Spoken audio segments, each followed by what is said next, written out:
this morning. Now, Alexa, that is the very popular Amazon. Yes, you are able to order by Amazon without your computer, without anything. All you have to do is speak, and your order goes right through. into it. Okay. Seems a little dangerous to me. Which is the case in this first story. One family led to some unexpected online orders. So 6-year-old Brooke asked Alexa for a little special request. I just asked her if she could order a dollhouse and some cookies. I get an Amazon notification that says your order has shipped. And I thought that's interesting. I've not made an order. Uh-oh. Someone did, so the family wants others to benefit from Brooke's orders. They donated the dollhouse to a local children's hospital and have been slowly handing out their stash of cookies. But that could happen. Yeah. That's one of the dangers of Alexa. You have to be careful there. My buddy Ty from Plantsville, his son is always on his Amazon Prime account looking stuff up, and he's got like orders coming into his house. What is this? And his like little 8-year-old son's ordering everything. Wow, so. and I also find those buttons, the one-touch buttons that you can put when you need dangerous. detergent or garbage bags or something. Press that more than once. They're still coming to your house. Away from that, you know? Gotta be careful. True. Hey, today we are talking about first dates. Yesterday on the show we were talking about the worst first dates and how to get out of them. Well, actually there's a list of the best or most popular places for first dates. Let's take a look. What do you think is number one?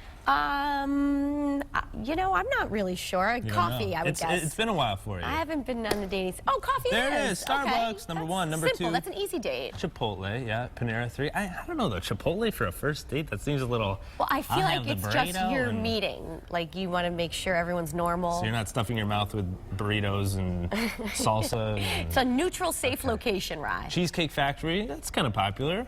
Yeah. There in West Hartford. Texas Roadhouse, huh? Get those peanuts. Wow, those throw them right on the floor. Nothing fancy here, huh? And it's interesting because 51% of men prefer to meet at restaurants, where only 35% of women prefer to meet there. Most women actually want to meet in coffee shops. Because you don't want to be tied to a whole dinner with somebody you don't even want to talk to. Okay, that makes sense. Coffee is so much easier. Okay, adios, gotta go. Have you experienced this? Have you had any bad first dates?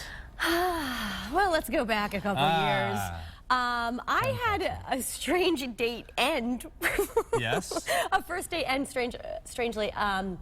He needed to come inside my house, and I said, So what did you say? Can I come? Can I come inside? I was like, well, this is kind of a weird. I mean, sure, come in. Like you didn't invite him. You were No, like, I was like, in. okay, yeah, come in, Yeah. sure. And mind you, I was living in West Hartford in a tiny little apartment, and he had to use the bathroom. Like excessively. Oh. Like I kept hearing the toilet flush like 4 times in a row. And I heard like the toilet brush, and he started cleaning. And my apartment was so little, like you just knew what was going on, and it was so embarrassing. Like who does that after a first date? So how many more dates did you There go were on? none. I couldn't take it. I couldn't even look at him. Just get out. Yeah, Just drop me off and go somewhere. Why come into my house and do that? Well, thank you for telling that story. That salmon in the kitchen smells so good now. I'm just saying, though, it's a little awkward. What about you? You must have had a couple awkward first dates. Yeah, a couple. I met this girl online once, and she said, hey, let's meet up. Is it cool if I bring a friend? And I was like, okay, I'll bring my buddy. That's normal. Right, so I brought my buddy Josh, and we went to meet up at this place, and I get a text from the girl like 10 minutes before we get there, and she's like, hey, my friend can't come. So we walk in, and it's me and my buddy and this girl. And then I'm like looking around the place. Where's this girl? Where's this girl? And all of a sudden I'm like, oh my God, she was taller than you were? I'm 6'2", and this girl was like up here. You didn't know she was that tall? Well, no, not in the pictures. And she didn't look like her profile pic? No, not quite. So. Did you guys all have a nice time? Yes, all of us. It was like Three's Company. Of you? Yes. So that was a unique experience. It happens. Tweet us. Go on our Facebook page, to hear CT yours. Style. That's what we're talking about today. Worst first dates, let us know. And, All right, so moving on now. Sorry for all of that. The next video is sure to be the most bizarre thing you'll see this morning. It's going to top it. A funeral procession with pole dancers. Where has this show gone? That's it. There's your Friday morning news. We are in Taiwan right now. Yep. 50 female pole dancers performed on top of cars during the funeral, get this, of a local politician. Yeah, last Tuesday, local people said that they had never seen something like this before. You don't say! Now, the gentleman's name, if I can pronounce this correctly, Dong Zhang. He's a former speaker of the Chiai County that said that he wanted a funeral to be quote-unquote hilarious. And according to his friends, and it said that a certain Taiwanese folk religion believes in entertaining the spirits. Is that right, Ryan? That's it. Okay.